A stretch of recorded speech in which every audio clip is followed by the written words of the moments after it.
How's it going, guys? It's Mr. Lone Wolf, and today I just wanted to show you a little bit of gameplay on Mudrunner, because I've been mentioning it recently. I've been playing around on there a little bit, and I just kind of wanted to demonstrate the different characteristics, the different handling that they have, like just the game in general. How, yeah, in some ways you can see the game's came a long way with SnowRunner, and then there's other aspects of Mudrunner that they got very right, considering how long ago it was. That was just a quick little flick through the list of vehicles. Basically, the way it works on this game, you've got each various map, and you have like a certain amount of stars that you can buy vehicles with each game. So on this map, for example, I think the maximum I'm allowed is like 5 stars. A Hummer, all the scouts are basically, they cost 1 star, and then yeah, you've got trucks varying from 2 stars to 5 stars, depending on how good they are, really. So on this map, for example, if I brought a 5-star truck, I've spent all my stars, I won't be able to bring this. I think on this one I brought, obviously this that cost 1 star, and then I've got like one of the better trucks that was at the bottom of the list that cost 4 stars. As far as names go, they're all a little bit kind of iffy. Yeah, the handling, well, I was going to say, or should I say the damage, you can see there, I kind of drifted off a bit, clipped the lamppost. I mean, obviously I did hit it fairly hard, but it completely deletes the vehicle, basically. It fully took out my my health bar. Luckily, I've actually got some repairs and stuff on me, so I was able to just fix it and carry on. Yeah, I mean, with the old game, Mudrunner, there's no, like, separate thing for your wheels and engine and so on. It's just, you could get 399 damage, and you've still got 1 health left that'll keep you going. You would stall a lot, a little bit like in Mudrunner. Once you've seriously damaged the engine, you get a lot of, like, popping and spluttering from the exhaust. You'll see now as well. Drifted it a bit too keen, but fortunately, just as I hit the bins, I got close enough to unlock, yeah, this Ford F-150. And yeah, on each map on this game, there's various vehicles that are placed around the map that, as you see, you've got to get close enough to unlock the vehicle.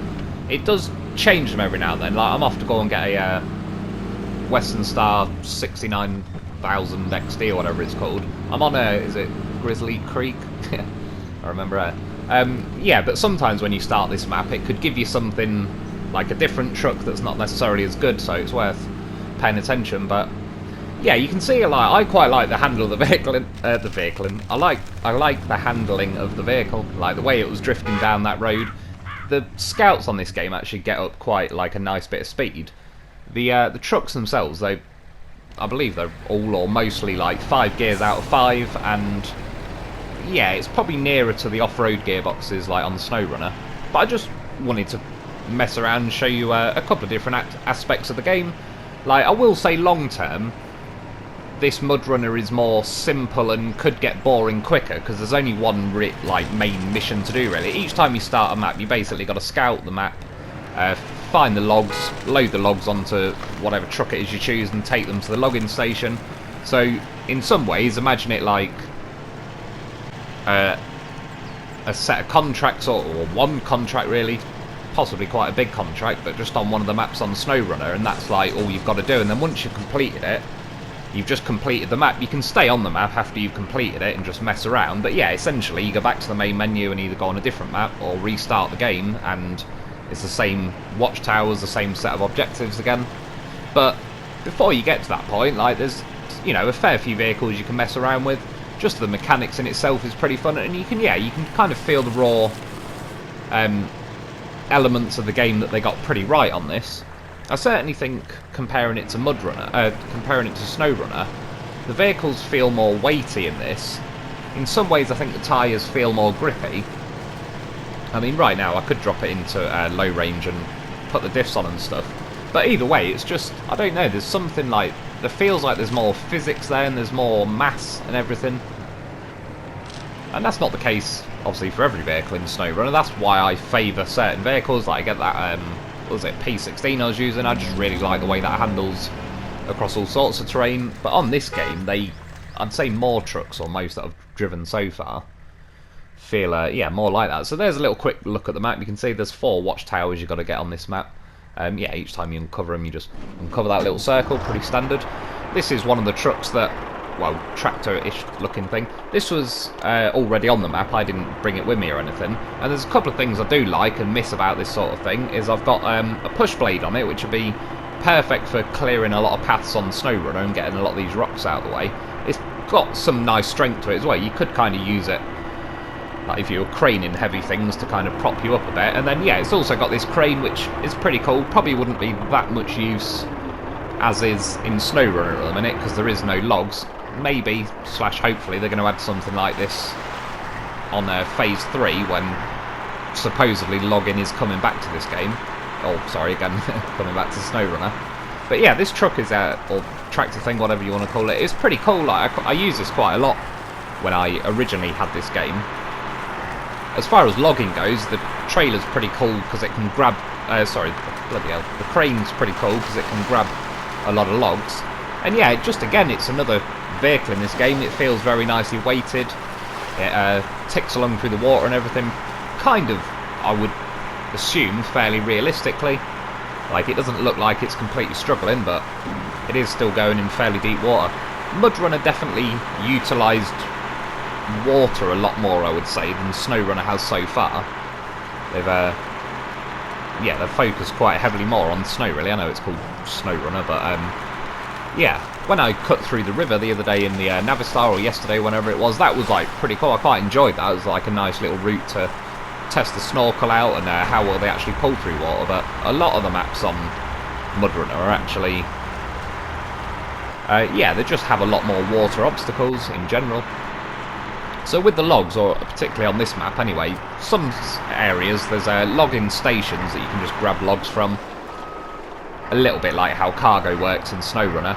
On this map in particular, you got to kind of search the logging area, and then you get these, yeah, they're like, when you drive into the black circle, sometimes it gives you long logs, sometimes medium, sometimes short.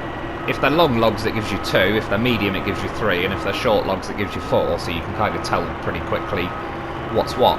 I forgot completely pretty much how to use these cranes. Yeah, it was a little bit of a pain on this game in that sense, because you've got to fill logging stations up that you have to drop 8 points worth of logs off each.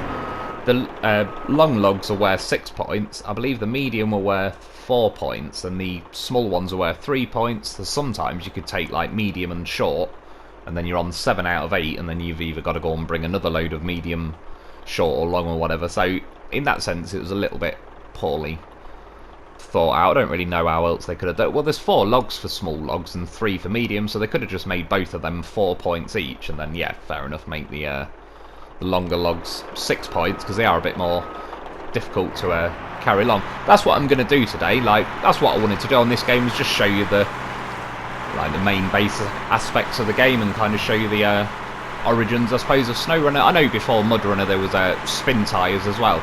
I believe, roughly speaking, spin tyres and Mudrunner were essentially the same game. I'm sure I remember reading back in the day, just quickly for anyone who wants to know, I believe 2 main people made spin tyres, and I believe they had some kind of falling out, and I assume like one of the guys kind of walked away from the spin tyres thing and essentially went on to do Mudrunner, and I believe that's why it sort of says it's a spin tyres game, because he was involved in that. But yeah, I believe they kind of separated in that situation. And yeah, but this is kind of the origins of SnowRunner. This is certainly the game that I think went pretty popular, all things considered, relatively speaking. Not, you know, Call of Duty popular, but it certainly paved the way for companies like Focus to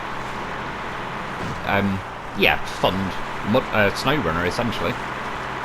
And all the basic elements there. I mean, when you start a map, generally speaking, you're going to scout the various watchtowers just so you can see what you're doing, see what vehicles it's given you on the game that you can work with to complete your mission. And then, yeah, one way or another, whether it's log stations or a bit like this map has, you can go and grab logs, take them. Really, I mean, this sort of truck's not ideal for... I wouldn't be able to drop the logs off at the log station like this anyway. You need to actually pack them onto a trailer. So yeah, just kind of drive this to the main road, drop the logs off. Next thing really is bring a truck along with a suitable trailer, crane the logs onto the trailer, take it to the log station. On this game as well, that they're not in SnowRunner, and I'm pretty glad to be honest. They're called, what they like, block posts or something like that. These like barriers in the way that when you've got logs loaded, to be fair, makes sense in the sense that some of them block bridges off, and obviously in real life, if you've got a fully loaded truck with logs, there is certain weight limits of like routes you can take and all the rest of it. So it's not the most unrealistic thing. It's just sometimes it was a bit of a troll. Yeah, and you've got to essentially go the long way round, but you can cut through that way. So maybe after you've dropped your logs off, you can yeah, just cut across the bridge, and it's pretty easy. And then once you've got more logs, you've got to kind of go the long way around. Yeah, this is the Western Star 6900XD. I don't know how else you'd want to call it the Western Star 69. Yeah, it's got like this kind of logging trailer. It's not one of the foldable ones. On some trucks, you can they kind of fold up and sit on the back of the truck itself. But and the kind of beam of the trailer would sit pretty much where the crane arm is. Yeah, I've also got the crane on this. This truck was a bloody good truck back in Mudrunner. I used this quite a lot. It was one of my more favourite trucks. And then, yeah, I didn't want to make the video too long, but there's a Ford something or other, 9000, I can't remember what it's called off the top of my head. That's got, that trailer it's got is like a repair van body thing, basically, so I can repair stuff. Yeah, that's the 4-star truck I brought with me, like the green army coloured truck. I got a crane and stuff on it. I only realised just when I was setting off that I could put a crane on this Western Star anyway. So I just kind of got that thing out of the way. And yeah, this is essentially it. You grab the logs. This crane's pretty good for it. It's got quite long little pincer arms, so you can actually grab... Normally, even if you've got the medium logs, you can grab all three. It can be a bit awkward to load the trailer. This game wasn't quite as good with the camera. I kind of think, even in SnowRunner, to be honest, I don't know if anyone else thinks this, but you know how you can kind of push up on the L3 or whatever and... not L3, like the analog stick and zoom in? I wish you could just lock the camera at full distance out, because I never really need to just randomly shove the camera into my own truck's face or up its own arse or whatever for some kind of truck prostate exam. Yeah, I wish I could just lock the camera full way out, but on this game I don't think it quite lets you zoom out as far. And that was one other thing that someone mentioned the other day at the yeah, they're right. Once you put the logs on the trailer, it's really fussy on this game for like, you got to line the truck up with the trailer perfectly just in a straight line, or it won't let you click on the logs to kind of pack them from, you know, just being 2 logs to fill in a whole log trailer. But anyway, we got it done and we're on the way, and like I said, this is a pretty nice truck to use. It's not the most powerful in the game or whatever, but it's pretty decent. I believe it costs 3 stars. Yeah, you can get a few 4 and 5-star trucks. The E7310 or whatever, that's a bloody good truck. That's like a classic that they just need to bring back to SnowRunner. And the D535 and 537, they're pretty much the same truck. They look a little bit different, but they're essentially the same. Yeah, both of them are bloody good as well. I'd say there's quite a few trucks that would be just cool if they'd add them to SnowRunner, really. That's a little look at the interior, and yeah, the interior is very basic. It was essentially just that 2D dashboard laid over the top of whatever truck you're in, and yeah, whatever truck you're in, it's an incredibly simple interior, which personally doesn't bother me. I appreciate the effort they've gone to in SnowRunner. Like, the interiors do look really good, so I'm not knocking it at all. It's just, for me personally, it never really took much of the enjoyment of this game away by having a pretty basic interior. And yeah, overall on this game, I say, like some of you might have noticed, I've got 1 star on my door. Like I said, you buy a vehicle each time you kind of go into the game. Well, you buy it with the amount of stars you're allowed, and essentially the ultimate objective to do on each map is complete each map with 1 star. So essentially, you only take 1 scout onto the map, and then you just make do with what the game gives you. And yeah, like, you have to do that with every map. The hardest one for me, there's a map on Mudrunner called Deluge. I believe it's called Flooded or something back on Spin Tires. And yeah, it is literally just like a flooded map, like a river that's burst its banks, and it's a bit of a tricky one. Like, it's particularly tricky when you've got to do it with a scout, because all of them just completely drown.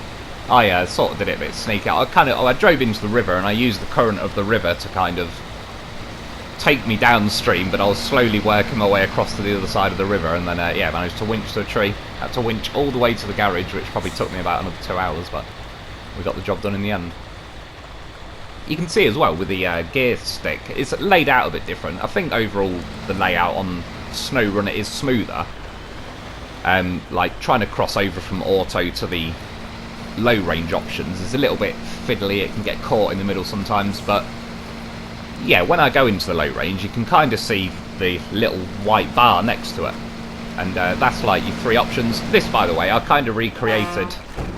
That was my first ever crash when I first played Mudrunner. The steering is pretty slow in this game, but I came around that corner, didn't quite steer out of it in time, and yeah, just let my wheels go over the edge, and it flipped me, so I kind of just recreated it and did it exactly the same thing now. So I brought me the truck. This is the winch system. You don't really scroll through and select your winch. You kind of aim with the camera and it just jumps to each different one. It's a little bit, yeah, it's not as good, I'd say. It's still pretty simple and pretty useful, but you can see though the winches just feel a lot more strong, like a hell of a lot stronger. And because both vehicles feel more planted weight-wise, it didn't just try and drag the Western Star along on its side, and it didn't just try and flip the C, whatever it is. They're a bit crap with naming trucks in this game. Like I said, all the scouts have sort of got names. Most of the trucks are just B131, C155, 255, you know, just all like phone numbers again. That's what, again, why why they're called like the Dolphin and John, etc. for me in SnowRunner, because trying to remember all their phone numbers is a pain in the ass.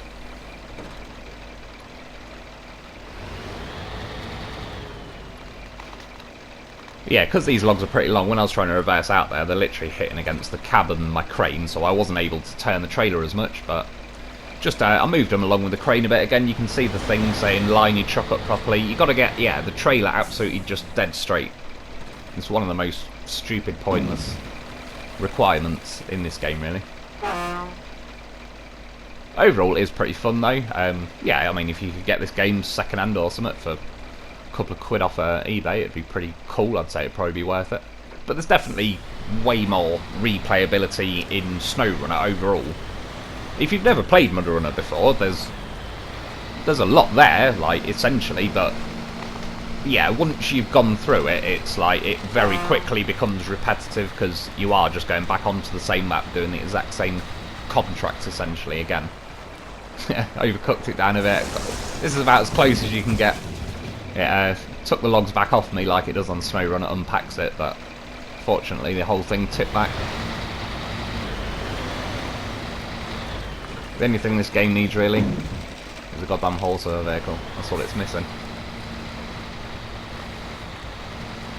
But overall, I mean, again, you can see where like the origins of SnowRunner came. The gearbox has been kind of neatened up. You've got all-wheel drive, you've got the diff locks, you've got damage, you've got fuel. It's kind of it's all there, but they've just kind of smoothed it out and made it, yeah, more replayable in SnowRunner.